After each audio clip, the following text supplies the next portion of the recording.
Bapak Ibu Saudara yang Tuhan Yesus kasihi, ada satu semboyan dalam bahasa Latin yang sangat terkenal buat kita orang Kristen, orang percaya. Semboyan tersebut adalah memento mori. Artinya, ingatlah hari kematianmu. Semboyan ini mengingatkan kita, sederhananya dia mau bilang begini, kita pasti akan mati.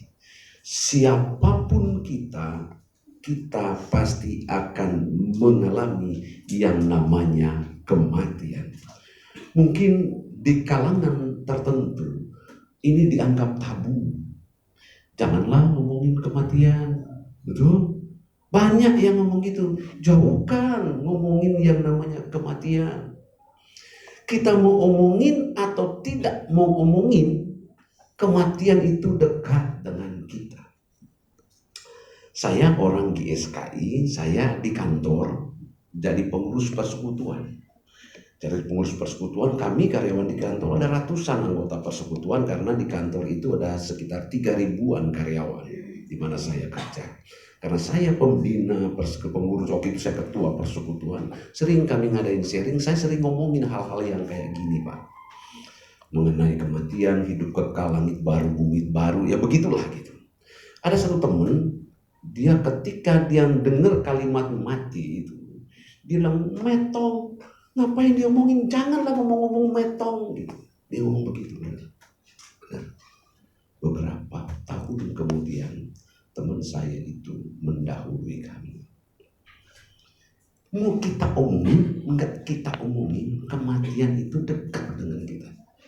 Satu hal yang paling dekat dengan kehidupan kita adalah kematian. Tapi memang kematian menjadi momok yang sangat menakutkan.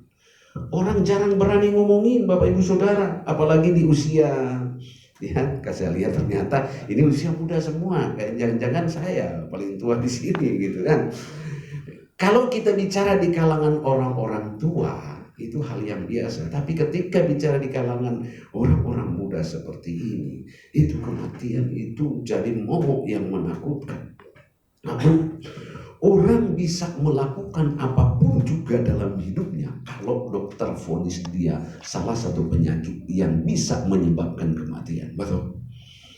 Ketika ada salah satu anggota keluarga kita atau kita sendiri divonis dokter salah satu penyakit yang membahayakan, Pak, Bu, kita akan mempertaruhkan apapun yang kita punya untuk bisa mengobati itu. Harta terakhir pun yang kita punya kita berani pertaruhkan, ngobatin sebisa apa yang bisa kita lakukan. Cari perawatan yang baik, yang terbaik supaya kita terhindar dari yang namanya kematian. Apakah itu salah? Enggak. Itu tanggung jawab kan? Anggota keluarga kalau dia masih punya tabungan, dia keluarin tabungannya. Enggak punya tabungan, asetnya dia lepas, dia jual untuk bisa diobati.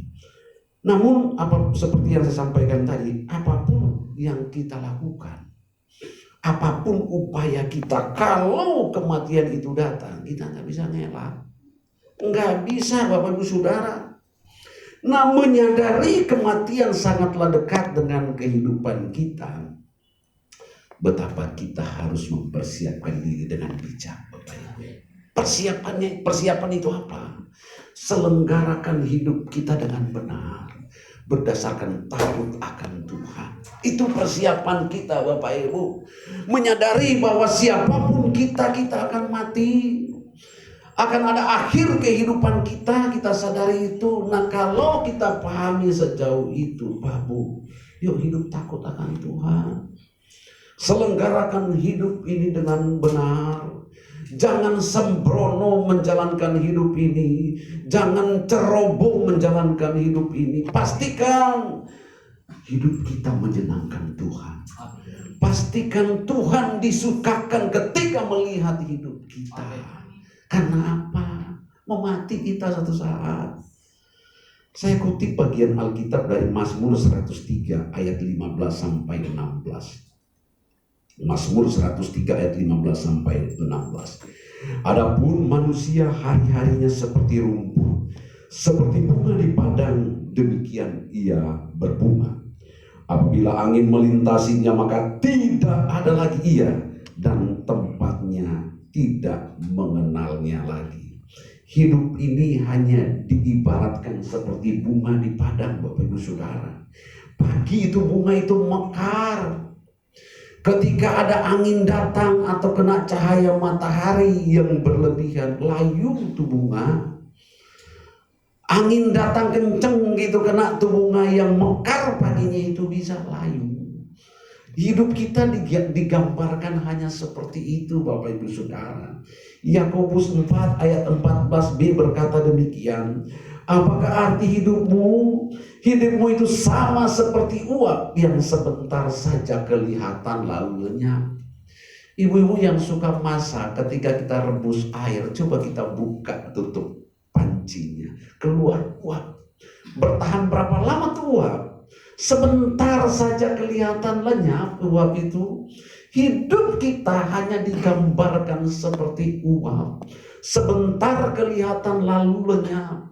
Nah, kalau kita sadari hidup kita seperti itu, apa yang mau kita sombongkan? Apa yang mau kita banggakan?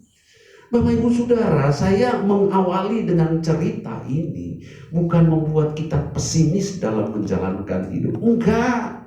Adik-adik yang sekolah, yang kuliah, kerja, Bapak Ibu yang menjalankan usaha, maksimal di situ.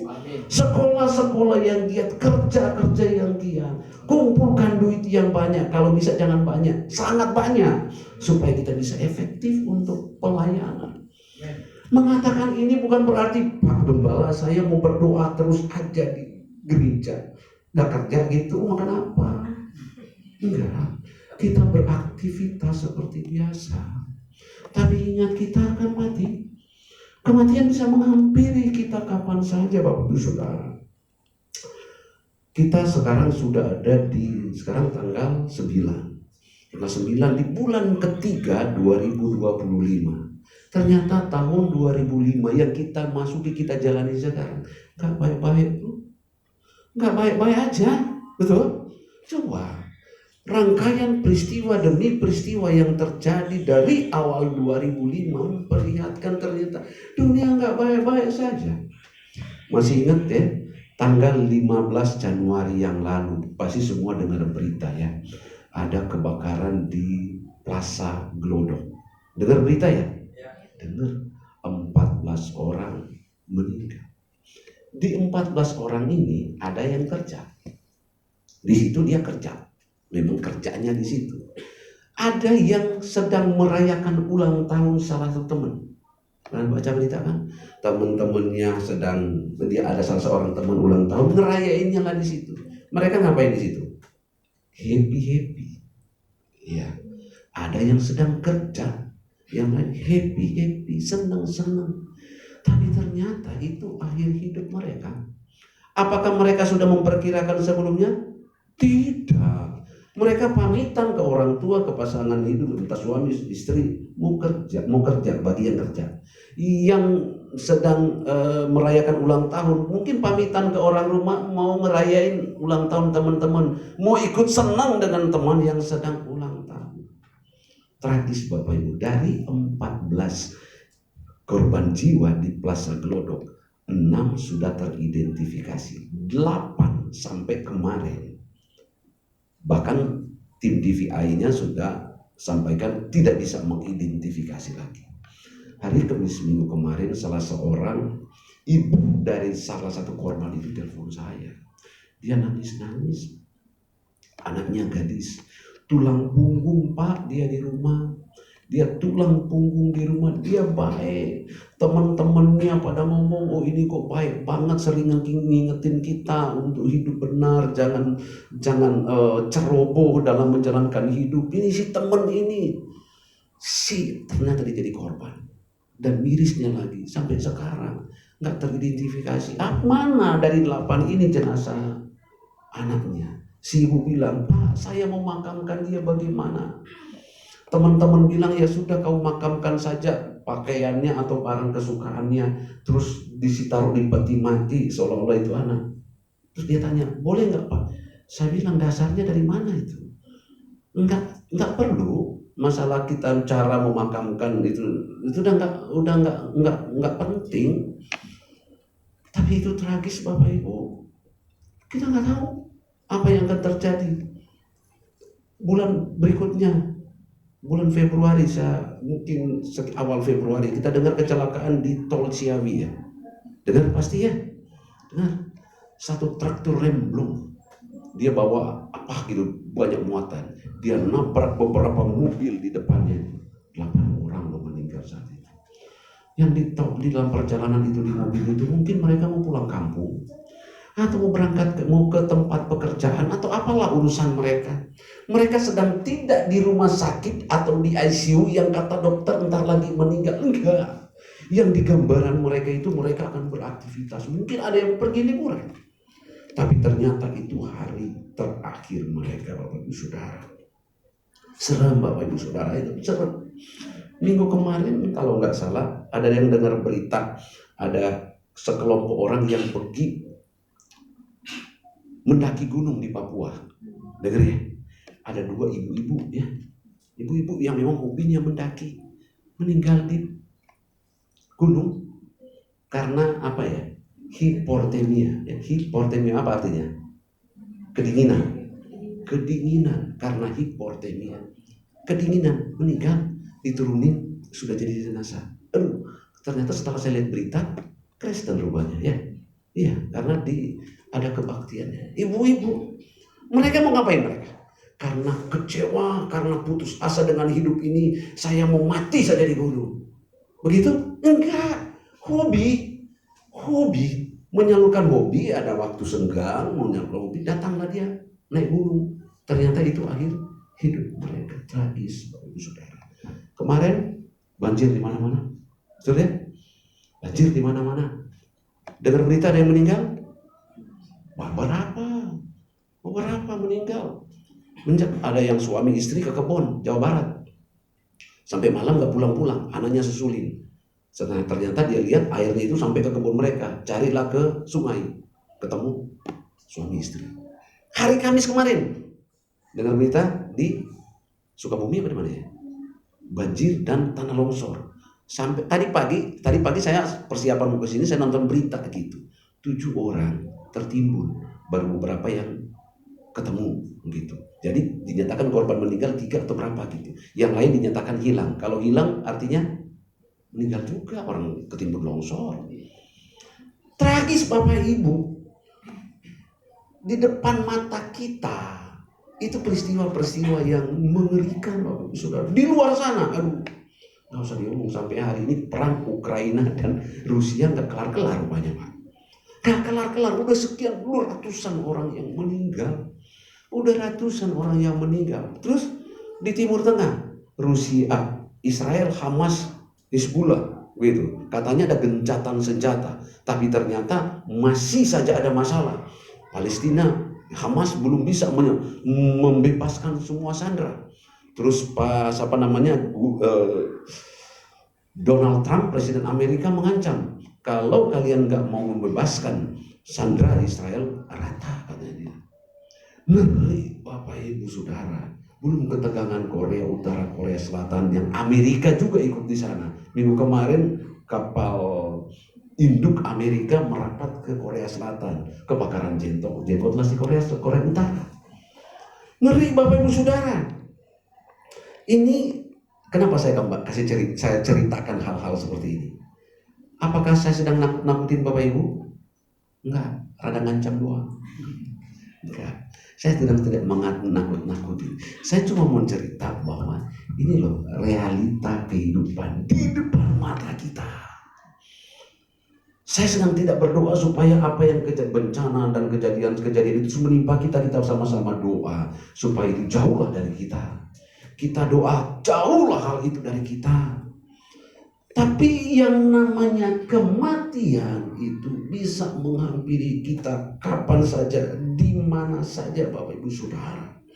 Nah, Yang harus kita lakukan seperti saya sampaikan tadi, betapa kita harus menyelenggarakan hidup kita dengan benar, dengan takut akan Tuhan, sehingga ketika saat itu tiba dalam kehidupan kita, nggak ada yang kita takutkan, karena pasti kita akan hidup kekal bersama dengan Tuhan. Selenggarakan hidup ini dengan benar. Perkarakan dengan sungguh apakah hidup saya ini menyukakan hati Tuhan atau mendukakan hati Tuhan. Bapak Ibu Saudara, ada dua fase kehidupan manusia. Fase pertama adalah kehidupan sebelum kubur, sebelum mati, yang kita jalani hari ini. Kalau di Alkitab bilang di Mazmur 90 ayat 10, masa hidup manusia 70 sampai 80 tahun. Itu fase hidup pertama, fase hidup yang kita selenggarakan hari ini. Itu hidup kita hari ini, hidup yang sedang kita jalani hari ini.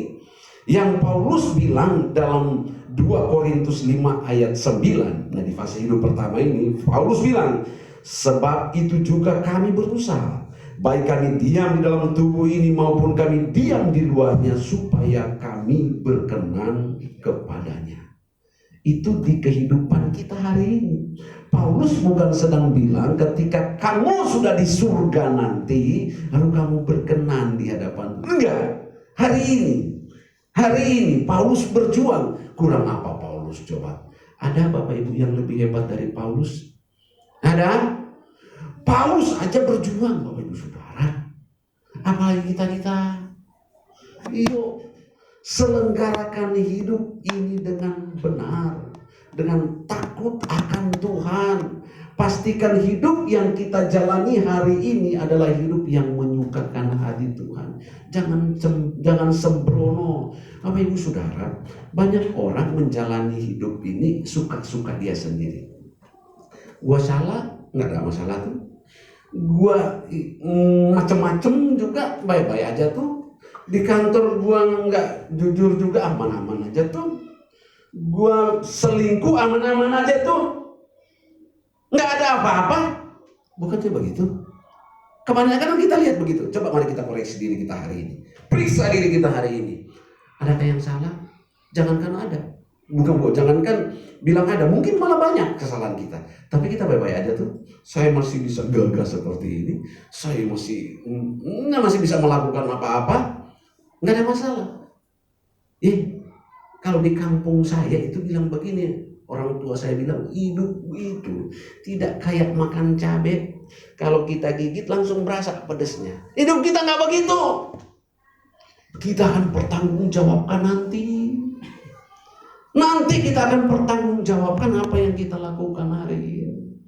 Itu sebabnya kita harus berjuang seperti Paulus. Di kehidupan kita yang pertama ini kita berjuang dengan sungguh supaya kita berkenan kepada Tuhan. Karena kita akan masuk ke fase hidup yang kedua. Kalau saya gambarkan tadi fase hidup pertama itu kehidupan sebelum kubur. Sedangkan fase hidup kedua adalah kehidupan setelah kubur. Setelah kita mati. Kalau saya gambarkan fase pertama tadi mungkin seginilah sejengkal. Sejengkal 70-80 tahun ya mungkin kalau saya gambarkan mungkin sejengkal. Tapi kehidupan fase kedua, hidup yang gak ada batasnya. Hidup yang gak ada ujungnya. Hidup tidak terbatas, hidup kekal. Sayangnya Bapak Ibu Saudara, hidup yang gak ada ujungnya ini, hidup yang gak ada batasnya ini akan sangat ditentukan oleh hidup kita yang singkat di bumi ini. Berapa umur kita? Alkitab bilang 70-80 tahun. Kalau kita nyampe nggak kira-kira? Nyampe nggak kira-kira? Pak Bu, kalau kita malaikat datang ke kita masing-masing, terus dia bilang begini, kamu umur berapa? Sebutkanlah kita, saya 40 tahun. Malaikat bilang kira-kira butuh berapa tahun untuk bisa kau benar, bisa memperbaiki hidupmu. Kita mungkin bisa tawar-menawar. Karena kita 40 tahun. Saya butuh 20 tahun. Saya butuh 25 tahun. Mungkin yang 50-an tahun bilang, saya butuh 10 tahun.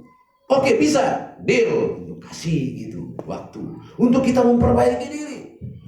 Ya mungkin kalau kita dikasih kesempatan tawar-menawar, kita akan bilang begitu. Bro, kalau ditawar berapa? Minta 60, 70 mungkin ya. Karena masih muda kan ya. Saya minta 70 tahun untuk bisa membenahi diri saya. Sampai bisa ketemu Tuhan. Kalau kita bisa tawar-menawar. Persoalannya kan kehidupan kita misteri. Misteri. Kalau kita disodorkan tawaran, ya kita bisa memperhitungkan. Saya akan berjuang di waktu 1 tahun, 2 tahun saya akan maksimalkan. Kalau dikasih tawaran, kan kita enggak.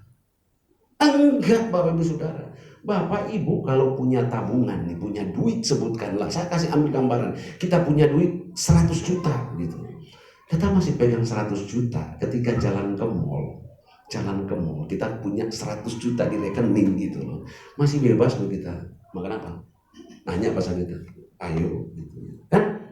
Punya duit, kita tahu di rekening kita. Anak, Pak, mainan, mau ganti handphone. Ya mana? Ya pilih gitu. Punya duit kan?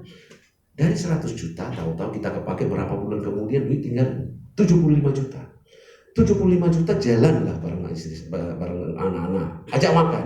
Kira-kira bagaimana? Ya masih aman lah, masih 35 juta kan. Berkurang 50, 20 juta, 15 juta, 10 juta. Nah kalau tinggal 5 juta, kita jalan sama anak gitu, sama istri. Pak, makan gitu. Masih gitu? Enggak lah, orang tinggal 5 juta. Kalau tinggal 10 juta, tinggal 1 juta, apalagi tinggal 500 ribu, apalagi kita makin berhitung duit tinggal segini. Apa yang boleh untuk kita makan bareng, beli tempe bareng-bareng, karena duit tinggal segitu. Karena apa kita bisa bijak begitu? Karena kita mengontrol rekening kita. Dari 100 juta, 75, 50, 40, 20, 10 juta, 5 juta, tinggal 1 juta. Kita kontrol. Jadi kita bijak. Waktu duit masih banyak, boleh leluasa. Ketika duit tinggal sedikit, saya mesti ngerem. Kita ambil langkah bijak. Betul? Harus begitu, adik-adik. Hati-hati kalau pegang duit. Gitu, mesti pintar gitu ngaturnya. Masalahnya, itu umur. Gak kelihatan 80 tahun, masih 70 tahun, masih 50 tahun. Oh ini 40 tahun lagi. Oh ini tinggal 10 tahun. Oh ini tinggal 5 tahun. Oh ternyata saya tinggal 1 bulan. Kalau kita bisa kontrol begitu, wah bener semua kita. Apalagi ya semua berumur, kita udah mulai hati-hati karena kita tinggal sedikit. Jangan sampai ada waktu yang meleset tuh saya akhirnya gagal gitu.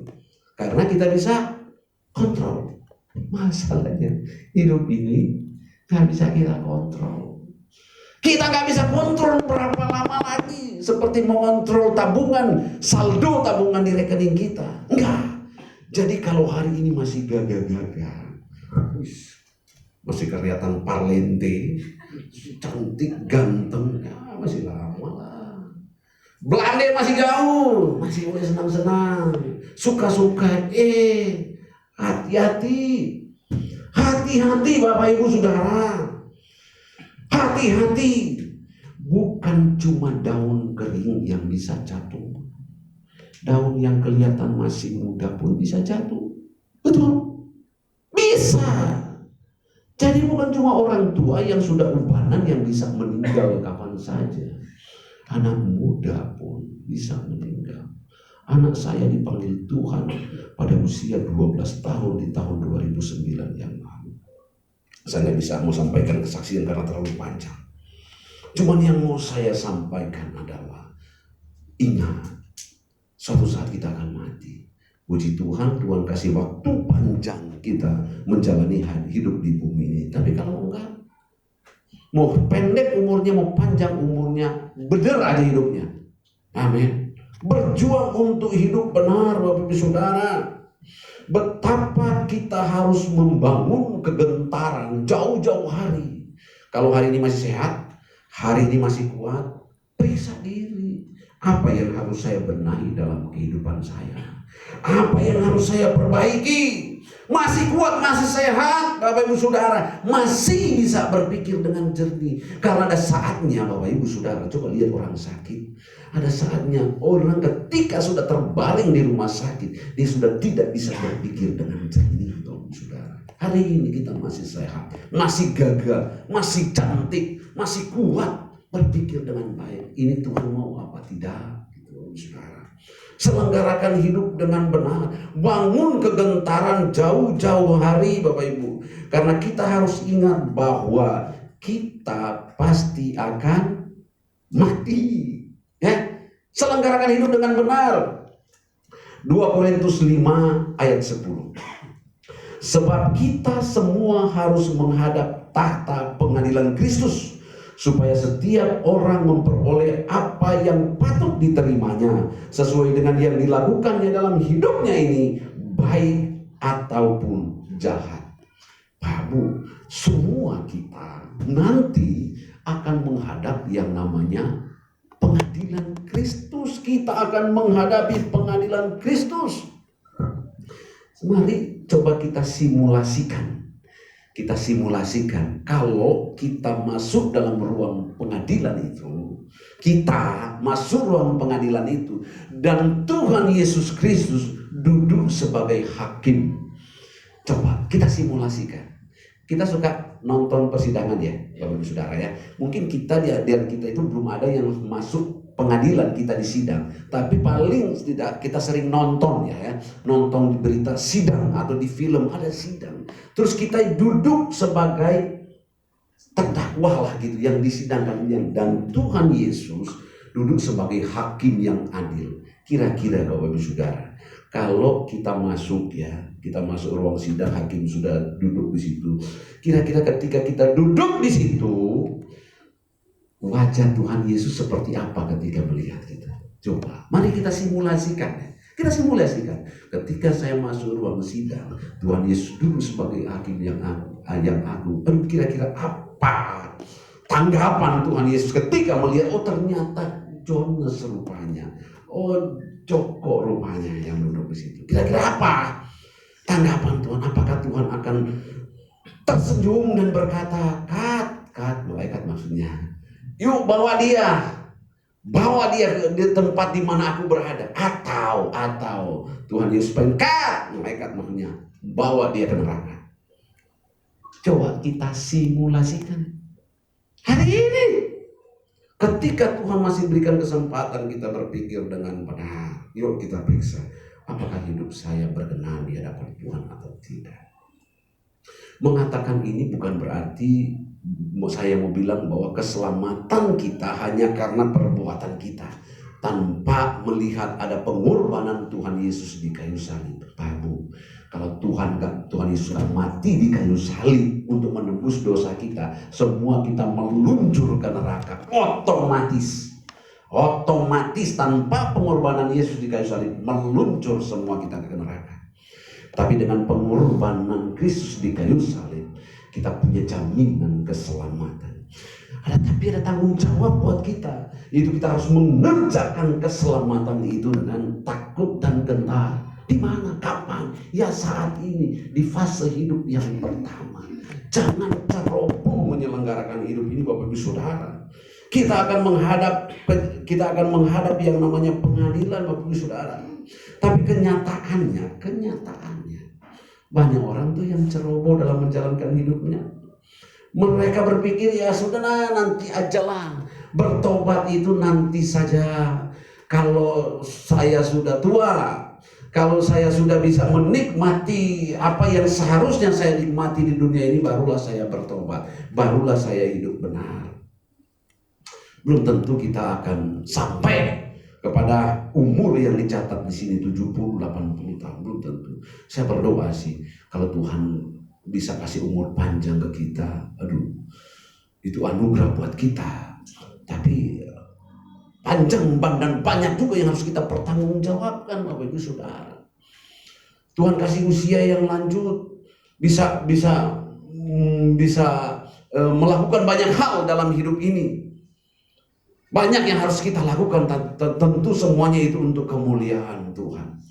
Tapi ingat Bapak Ibu Saudara, topik saya, sharing saya pada saat ini, ingat ya, kita akan mati. Kita akan mati. Kenapa sih harus terlalu menekankan ini, Bapak Ibu Saudara? Mungkin melihat saya dan berkata, Pak, Udah lama gak kesini, sekali-kalinya datang ngomongin mate mulu. Apa gak ada yang lain? Ada yang lain, udah disampaikan mau bicara yang lain. Saya mau bicara ini. Udah jarang-jarang kesini pula.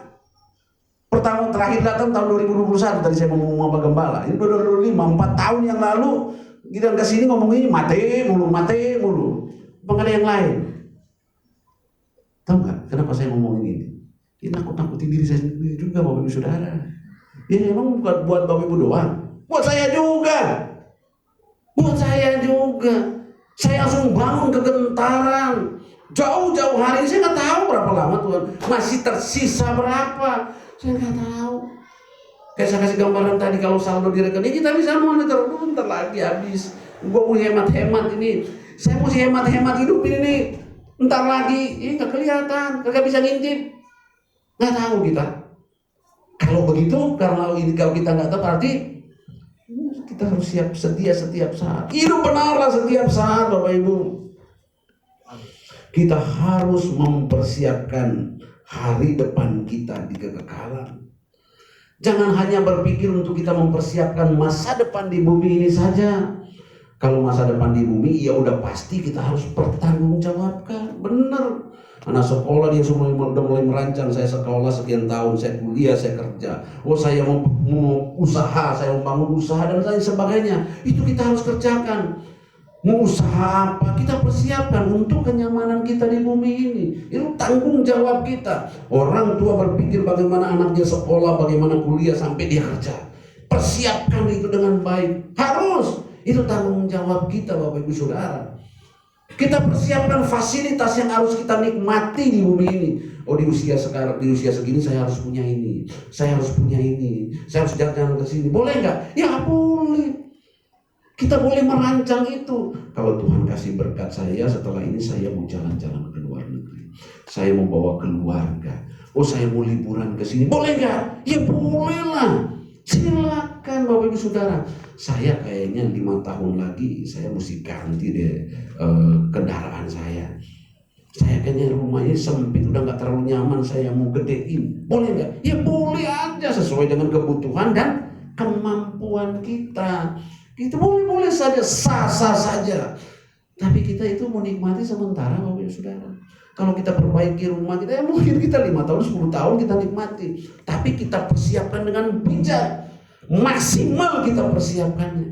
Jangan lupa, ada satu hal yang akan kita nikmati sepanjang hidup di kekekalan. Dengan waktu yang tidak ada batasnya. Udah persiapan belum? Persiapkan juga. Kita persiapkan rumah kita, kendaraan, anak sekolah, gitu, anak-anak kita sekolah kan kita persiapkan. Tapi kehidupan kekal kita nggak persiapkan. Kita sembrono jalani hidup, suka-suka kita sendiri. Itu salah besar, kesalahan fatal itu, Bapak Ibu Saudara. Jadi kita kerja, cari duit, sekolah, kuliah, bangun usaha, ayo lakukan itu. Tapi hal yang utama yang harus kita lakukan dalam hidup kita adalah hidup kita harus berkenan di hadapan Tuhan.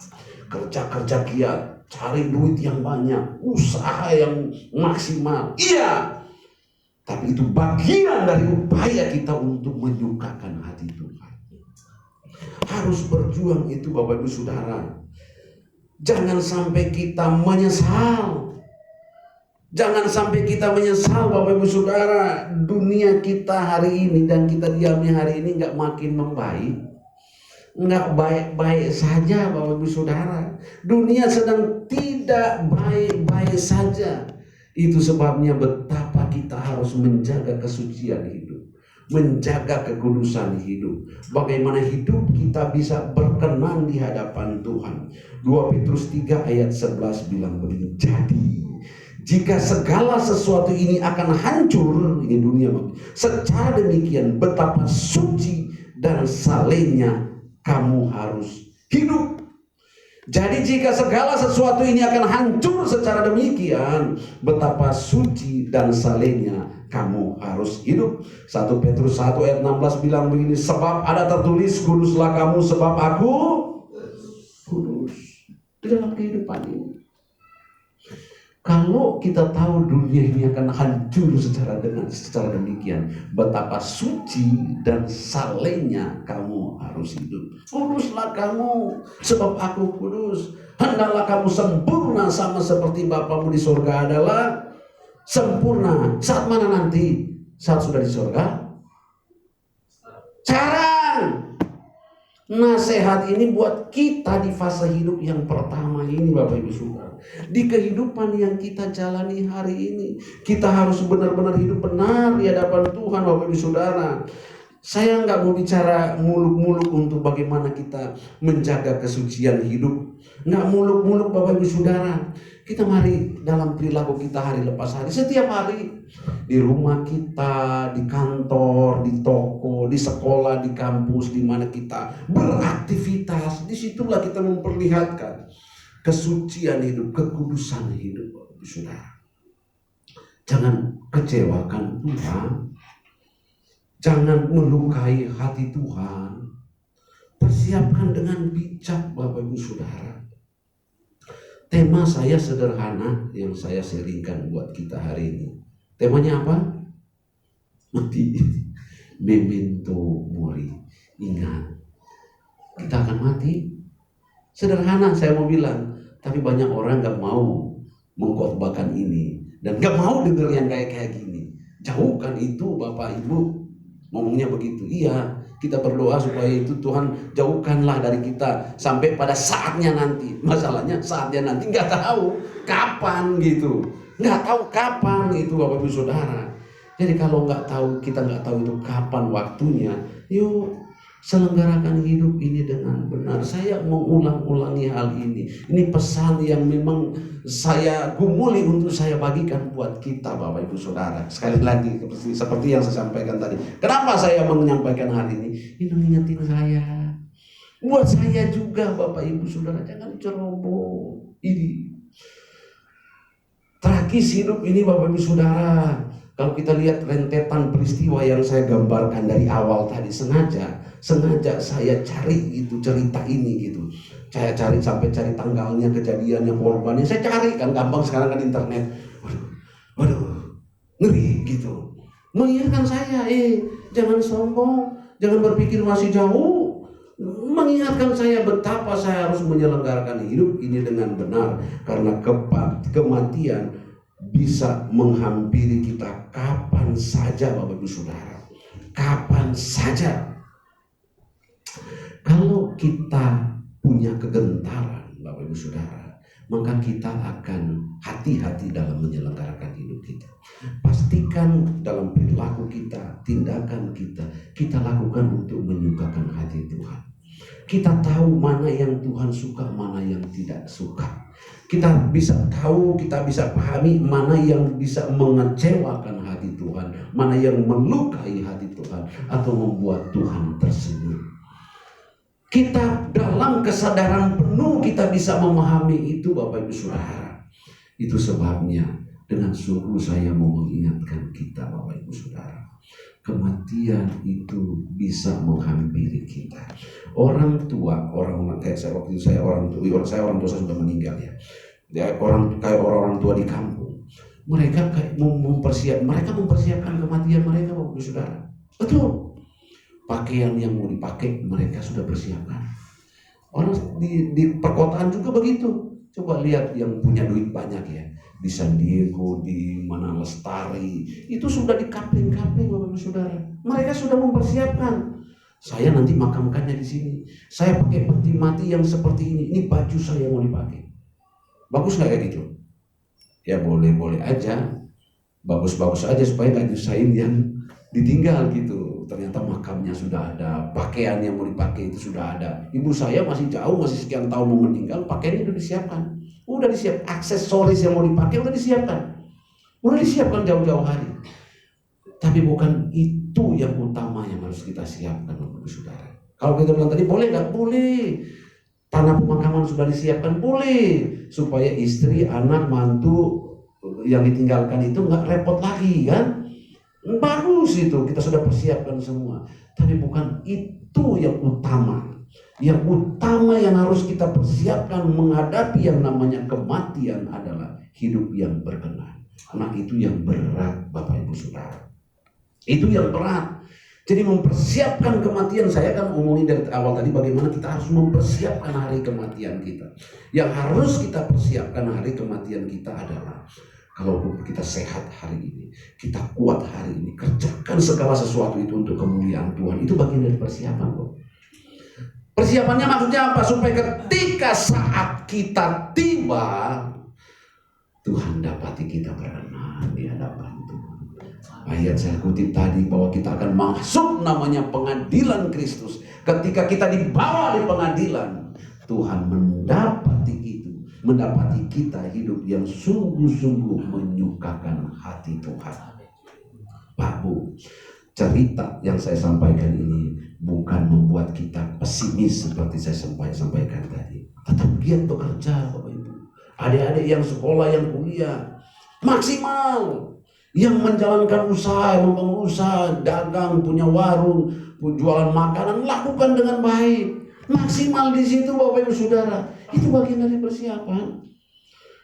Itu bagian dari persiapan kita. Kalau ternyata Tuhan masih kasih umur panjang, ya puji Tuhan.